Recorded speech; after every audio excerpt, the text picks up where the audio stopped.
జై శ్రీమన్నారాయణ. శ్రీమతే రామానుజాయ నమః. పిల్లలందరికీ హ్యాపీ చిల్డ్రన్స్ డే. సో ఈ చిల్డ్రన్స్ డే అంటే ప్రతి చిల్డ్రన్స్ డేకి పిల్లల్లో ఎంతో నవ్వులు, ఆనందాలు, చక్కగా గిఫ్ట్స్ అన్నీ ఇచ్చుకుంటాము. చక్కటి సెలబ్రేషన్ అయితే చేసుకుంటాం. అదే సెలబ్రేషన్తో పాటు ఇలాంటి చిల్డ్రన్స్ ఎలా అయితే ఒక కలుషితం అంటే ఒక ఏ కుళ్ళు కుతంత్రాలు లేకుండా చిన్నపిల్లలు నవ్వులో ఎంతైతే నిస్వార్థం ఉంటుందో వాళ్ళు పెద్దయ్యే కొద్దీ కూడా వాళ్ళు అదే విధంగా అంటే వాళ్ళ మనసుకి వాళ్ళు ఎప్పుడు చిల్డ్రన్ లానే ఉండాలి, నిస్వార్థంగా ఉండాలి, స్వార్థంతో ఉండకూడదు. అలా ఉండకూడదు. వాళ్ళలో ద్వేషాలు పెరగకూడదు, వాళ్ళలో అసూయ పెరగకూడదు.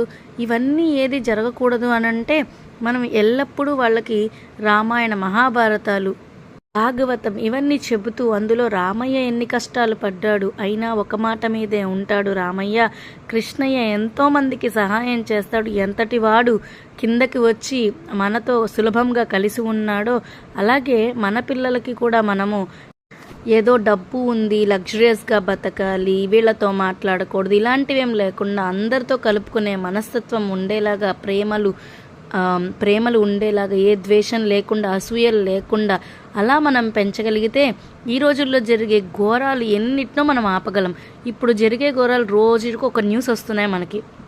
అంత స్వార్థము, డబ్బు మీద వ్యామోహం పెరిగిపోతుంది జనాలకి. దానివల్ల ఎన్నో చావులు, ఎన్నో అక్కర్లేని న్యూస్ అన్ని మనం చూస్తున్నాం.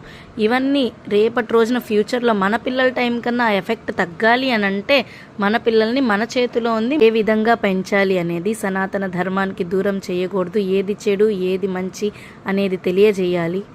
పెద్దల గొడవలు ఎన్నున్నా చిన్నప్పటి నుండి పిల్లల మనసులో విషం కలిగించకుండా వాళ్ళ మనసుని ఎప్పుడూ చక్కగా మలినం లేకుండా ఉంచుతూ మన పెరుమాళ్ళ కటాక్షం మనకెప్పుడు మన పిల్లలకి ఉండాలి అని కోరుకుంటూ జై శ్రీమన్నారాయణ.